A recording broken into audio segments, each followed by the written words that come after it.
Hello there. This is Peepla7 on Twitter and YouTube. Peepla elsewhere on the internet. My blog is located at purplebutterfly-peepla.blogspot.com, and my shows can be purchased at peepla.etsy.com. And I'm known as Peepla the Purple Butterfly. I have apparently adjusted my size. I'm not as big as I used to be, but by the same token, because I know me, I don't want to go buy a whole bunch of clothes and then gain some weight or lose more weight. So what's a girl to do? Well, I have a method of making t-shirts, and it just occurred to me other people might need to know how to make a traditional basic t-shirt. They're called t-shirts for the simple fact that they actually look like a T from the original concept of t-shirts. And then somewhere down the line, they got rounded sleeves and capped shoulders and all that, and then became a complicated thing with the ribbing and all that. Come on now. When t-shirts were first invented, none of that was the case. In fact, I'm going to show you how I made my very first t-shirt just with a piece of paper. There was a long time ago method of making a paper hat and a ship that I used to share with the kids. And I'm going to show you that now because it's actually part of the same pattern. I just took out, a couple of steps. And what's left over is the simplicity of it. But I'm going to show you how to make a paper hat. First, you do this. And then this. And that gives you this. Y'all remember this from way back in the day when we were, say, in elementary school. And this was considered to be a paper hat. Okay? Now, if you fold it up towards the edges, I used to be really big into origami. And this is what I did for, say, fun, pastime, whatever, before I learned how to knit and all that. And then you fold it this way, and you pull it out like this, and you got a ship. And there was a story that went with it.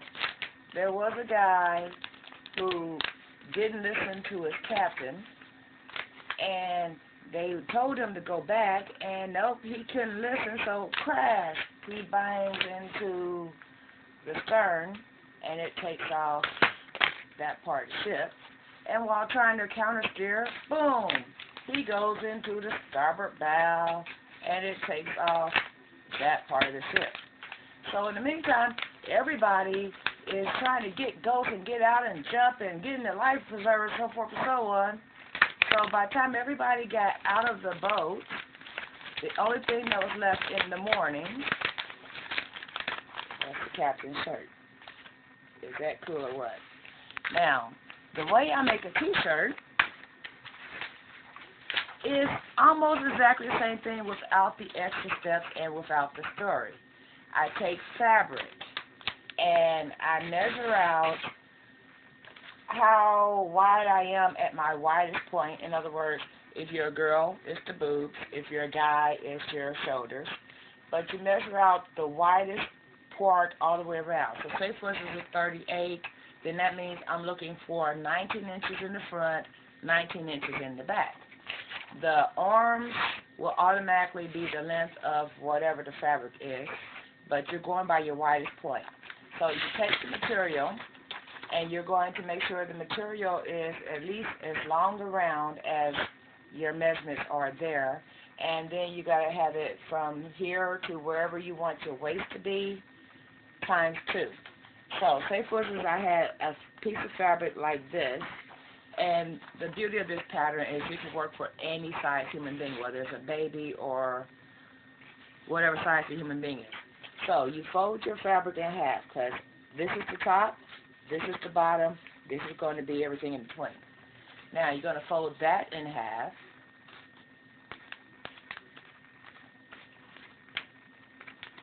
And I will be wearing a shirt that I make out of this pattern in the morning. Right now I have a limited amount of time because I got to go back to work in, about an hour. I still got to get my nap in and all that. Now, after you fold that in half, this is the top seam, so forth and so on, you're going to fold it again. That gives you a half point. That is just to crease it. Now you're going to open that fabric back out, okay? Then you're going to take and you're going to go from this corner to wherever it terminates. In other words, you're going to fold it to match right there. And wherever it terminates, that's where your ending sleeve's going to be. Now, you remember that seam we put right there? That seam is going to be our one cutting line to make this shirt. You're going to go straight up that cutting line. Okay, theoretically, that's how you make the pattern. When I actually do it, I usually come over about 1/4 of an inch as the seam allowance. A lot of times, I just make it bigger than my measurement, so that way I don't have to worry about seam allowance. So you go up that one seam. Ta-da. And then, guess what you get? A t-shirt that's perfect to your measurement. Now, say for instance you want to do everything just in the simple method, you're going to take the very corner, and you can adjust it accordingly. You cut that at an angle, and then when you open it up, you have a round neckline for a t-shirt.